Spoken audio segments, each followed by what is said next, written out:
હાલમાં ઓક્ટોબર મહિનામાં એક રિપોર્ટ આવ્યો છે અને સંદેશ ન્યૂઝપેપરમાં એક આર્ટિકલ આવ્યો છે કે એમાં એવું જણાવ્યું છે કે જે આપણા ગુજરાતની જે 10 નદીઓ છે તે અતિ પ્રદૂષિત નદીઓમાં આવે છે અને એમાં આપની જે અંકલેશ્વર, જે ભરૂચ જિલ્લાની અંકલેશ્વરમાં આવેલી આમલા ખાડી એનું નામ આવેલું છે. જે પ્રાયોરિટી 1માં જે આપની આમલા ખાડી છે એનું નામ આવેલું છે.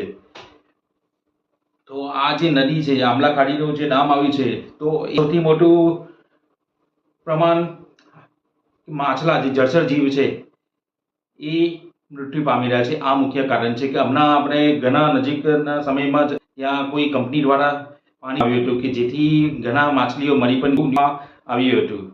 અને બીજું કે જે બીઓડી, જે બાયોકેમિકલ ઓક્સિજન ડિમાન્ડ કહેવામાં આવે છે, આ જે પેરામીટર છે ને એ ઘણું વધારે જોવા મળ્યું છે.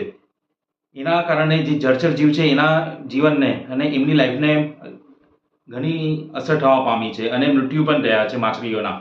તો આ બીઓડી જે પેરામીટર છે એ ઓછું જરૂરી છે.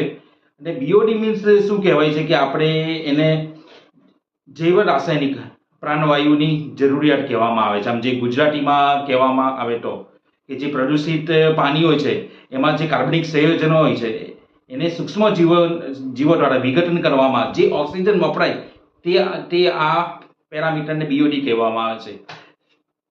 હવે આપણી જે આ નદીઓ છે, જે આપણું આમલા ખાડીનું નામ આવ્યું છે એમાં આ રિપોર્ટમાં, તો મેઇન મુખ્ય કારણ આપણું ફર્સ્ટ ઓફ ઓલ કે જે આપણી જે શહેરની ગટર વ્યવસ્થા, જે ગટર વ્યવસ્થા છે એના ઉપર ધ્યાન આપવાની જરૂર છે. જે ગટર વ્યવસ્થા વ્યવસ્થિત હશે તો આપણું જે નદીનું પ્રદૂષણ છે એ આપણે ઓછું કરીશું. બીજું કે જે આપણી સ્થાનિક સરકાર છે અને જે મ્યુનિસિપાલિટી છે કે આપણી જે નગરપાલિકા છે, તો જે આપણું જે શુદ્ધિકરણ પ્લાન છે, જે ગટર શુદ્ધિકરણ પ્લાન છે એના ઉપર થોડુંક ભાર આપવાની જરૂર છે. એનો વ્યવસ્થિત ચલાવવું જરૂરી છે. એની જે સંપૂર્ણ ક્ષમતા છે એના ઉપર વ્યવસ્થિત કામ કરવાની જરૂર છે. અને કે આપણા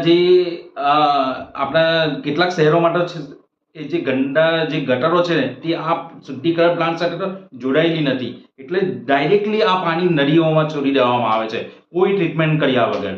એટલે મેઇન આપણું ફેક્ટર આ જ છે કે આપણી જે નદીઓ આના લીધે પ્રદૂષિત થવા જઈ રહી છે. બીજું કે આપણે જે રાજકીય ઈચ્છા શક્તિની વધારવાની બહુ જરૂર છે. કેમ કે આપણા જે રાજકીય ઈચ્છા શક્તિ છે એને વધારવાની જરૂરી છે. અને બીજું કે જે નદી પ્રદૂષણનું એક મુખ્ય કારણ આ પણ છે કે જે શહેર આયોજન સંબંધિત જે અમલદારશાહી છે ને એની બિનકાર્યક્ષમતા છે. એ નદી કિનારા ઉપર જે આપણે ગામવાળા છે ત્યાં આગળ બિન આયોજિત બધી વસાહતો આવેલી છે ને આ વસાહતોને રોકવામાં આપણી અમલદારશાહી કાર્યક્ષમતા એમની છે એ બહુ ઓછી દેખાય છે અને એમની ઉદાસીનતા પણ દેખાઈ રહી છે. તો આના ઉપર વિશેષ ધ્યાન આપવાની જરૂર છે.